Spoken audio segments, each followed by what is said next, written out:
నమస్కారం అమ్మ. నమస్తేరా. అమ్మ, గురువు అనుగ్రహం ఉంటే అన్నీ ఉన్నట్టే ఇంకా జీవితంలో అని భావిస్తారు.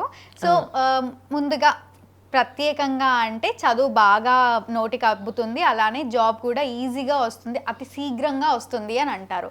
మళ్ళీ గురువు అనుగ్రహం, ఆ దత్తాత్రేయ స్వామి అనుగ్రహం పొందాలి అంటే అసలు ఏం చేయమంటారు?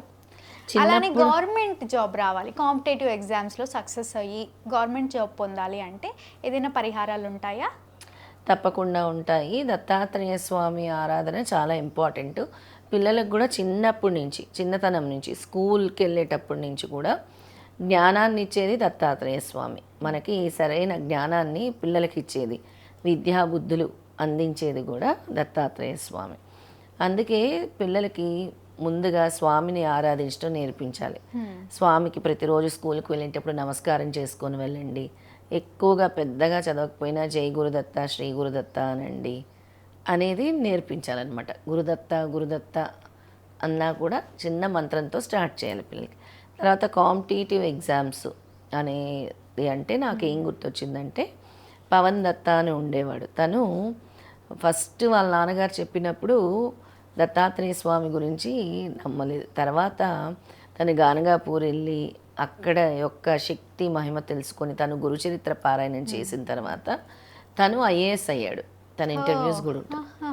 అంటే గురువుని పట్టుకుంటే ఎంతటి ఫలితం వస్తుందో పవన్ దత్త విషయంలోనే మనందరికీ తెలిసింది. కానీ ఇప్పుడున్న జనరేషన్లో కాంపిటీషన్ ఎక్కువ అయిపోయిందమ్మా. ఎంత చదివినా కూడా అసలు జాబ్ పొందాలి అంటే చాలా కష్టంగా మారింది. అవును. అంటే ఏజ్ అయిపోయిన తర్వాత కూడా చదువుతూనే ఉన్నారు ఇంకా. అలాంటి వాళ్ళకి ఏదైనా పరిహారం? ఉద్యోగం కోసం పరిహారం అడుగుతున్నావా? కాంపిటేటివ్ ఎగ్జామ్స్ అలాంటి ఎగ్జామ్స్లో పాస్ అవ్వాలంటే మాత్రం దత్తారాధన చేయాలి. ప్రతి ఒక్కరు కూడా గురుచరిత్ర పారాయణ చేస్తే మంచిది. అలాగే గురుచరిత్ర పారాయణం మాకు కష్టము అనుకునే వాళ్ళు ముందుగా సిద్ధమంగళ స్తోత్రంతో స్టార్ట్ చేయాలి. వాళ్ళు 21 డేస్ కానీ 41 డేస్ కానీ సిద్ధమంగళ స్తోత్రం పారాయణం ప్రతిరోజు ఉదయాన్నే లేచి తెల్లవారక ముందే లేచి, అంటే బ్రహ్మముహూర్తము, ఒకవేళ మేము బ్రహ్మముహూర్తంలో లేవలేకపోతామంటే 6 గంటలకు ముందే లేచి సిద్ధమంగళ స్తోత్రం పారాయణం చేసుకుని చక్కగా దీపం పెట్టుకొని 21 డేస్ కూడా ఒక నియమంగా చేయాలన్నమాట.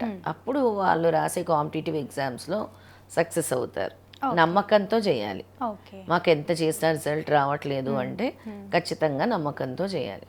తర్వాత ఉద్యోగం రావాలనుకునే వాళ్ళందరూ కూడా దత్తాత్రేయ స్వామి దగ్గర ఒక ముడుపు కట్టుకొని, స్వామి ఈ ముడుపు నా ఉద్యోగం కోసం నేను కడుతున్నానని తెల్లటి బట్ట తీసుకొని పసుపు నీళ్ళల్లో ముంచి దాన్ని స్వామి ముందు వేసి, స్వామి ముందు పసుపు కొమ్ములు, శనగలు నైవేద్యంగా పెడతాం కదా స్వామికి, కాబూలీ శనగలు, ఒక 9 కాయిన్స్, ఒక్క పసుపు కొమ్ము, పసుపు కుంకుమ అక్షింతలు, పచ్చకర్పూరము వేసి ముడుపు కట్టి స్వామికి కొద్దిగా మిశ్రీ కూడా వేసి, స్వామి ఈ ముడుపు నిన్న ఉద్యోగం కోసం కడుతున్నాను అని చెప్పి ముడుపు కట్టి ఒక 12 గురువారాలు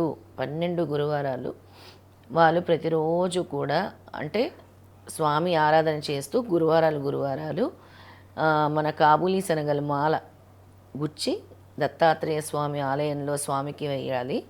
వేసిన తర్వాత అక్కడ ఎక్కడైతే మేడి చెట్టు ఉంటుందో ఆ మేడి చెట్టు చుట్టూ 108 ప్రదక్షిణలు చేయాలి. దానివల్ల వాళ్ళకుండే బ్లాకేజ్ కర్మ తొలుగుతుంది. అక్కడ పసుపు నీళ్ళు వేయాలి స్వామికి, పసుపు నీళ్ళు వేయాలి. అలాగే అక్కడ దీపం వెలిగించుకున్న తర్వాత ప్రదక్షిణలు చేయాలి. ఇలా 12 గురువారాలు చేయాలి. 12 గురువారాలు చేయటం వల్ల వాళ్ళకుండే బ్లాకేజ్, దేనివల్ల అయితే ఉద్యోగము ఆలస్యం అవుతుందో అది అనేది తొలుగుతుందనమాట. 12 గురువారాలు మిస్ కాకుండా చేయాలి. ఒకవేళ అమ్మాయిలకి వాళ్ళకి అడ్డొస్తే మళ్ళీ దాన్ని కంటిన్యూ చేయాలి. ఆ వారం కాకుండా కంటిన్యూ చేస్తే బాగుంటుంది. ఈ ముడుపు అనేది స్వామి దగ్గర పెట్టేసి స్టార్ట్ చేయాలి. ఓకేనమ్మా, తప్పకుండా. దాన్ని సంకల్పం అంటారు. తప్పకుండా అమ్మా, ధన్యవాదాలు. జై గురుదత్త.